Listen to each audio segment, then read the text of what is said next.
काय करतोय आयश? झेब्राला जेवण देतोय तू? आता एवढं खाऊन घे, टाकलंय. जेवतोय झेब्रा? पटकन खा, नाही तर झेब्राला बोलू. ए अंकल, काय करतोय झेब्रा?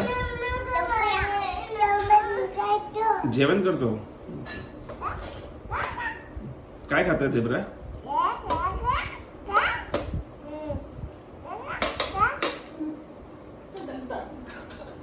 आता खेळ चालला वाटते त्याचा. चालला कंटिन्यू. तू खाते का नाही? हा? जा जेव. पहिले खाता म्हणे, मला दे खाता म्हणे. ठेवलेलं ताट परत आलेलं. गेली, काही भूक नाहीये.